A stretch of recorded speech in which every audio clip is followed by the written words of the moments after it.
ಕರ್ನಾಟಕ ಉಪಚುನಾವಣೆಯಲ್ಲಿ ಬಿಜೆಪಿ 12 ಸ್ಥಾನಗಳಲ್ಲಿ ಗೆಲುವನ್ನು ಸಾಧಿಸಿದ್ದು ಪೂರಕವಾದಂತಹ ಫಲಿತಾಂಶ ಬಂದಿದೆ. ಚುನಾವಣೆ ಪ್ರಚಾರದ ಸಂದರ್ಭದಲ್ಲಿ ಬಿಜೆಪಿ ಮುಖಂಡರು 15 ಸ್ಥಾನಗಳು ಬರುತ್ತೆ ಎಂದಿದ್ರು. ಇದಕ್ಕೆ ಕಾಂಗ್ರೆಸ್ ಮತ್ತು ಜೆಡಿಎಸ್ ಪಕ್ಷದ ಮುಖಂಡರು ಅಪಹಾಸ್ಯವನ್ನ ಮಾಡಿದ್ರು. ಇದೀಗ ಪೂರಕ ಫಲಿತಾಂಶ ಜನತೆ ನೀಡಿದ್ದಾರೆ ಎಂದರು. ಇನ್ನುಳಿದ 3 ವರ್ಷ ಯಡಿಯೂರಪ್ಪನವರ ಸರ್ಕಾರ ಅಭೂತಪೂರ್ವ ಸಾಧನೆಯನ್ನ ಮಾಡಲಿದ್ದಾರೆ ಎಂದು ಮಾಧ್ಯಮಕ್ಕೆ ಶಾಸಕ ವೇದವ್ಯಾಸ್ ಕಾಮತ್ ತಿಳಿಸಿದ್ದಾರೆ.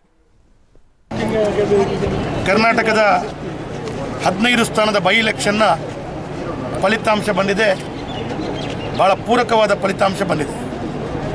ಕರ್ನಾಟಕದ ಜನರು ಯಡಿಯೂರಪ್ಪರ ನೇತೃತ್ವದ ಸರ್ಕಾರವನ್ನು ಒಪ್ಪಿಕೊಂಡಿದೆ ಅಂತ ಹೇಳುವಂಥಕ್ಕೆ ಇವತ್ತು ಫಲಿತಾಂಶ ಒಂದೇ ಸಾಕ್ಷಿಯಾಗಿದೆ.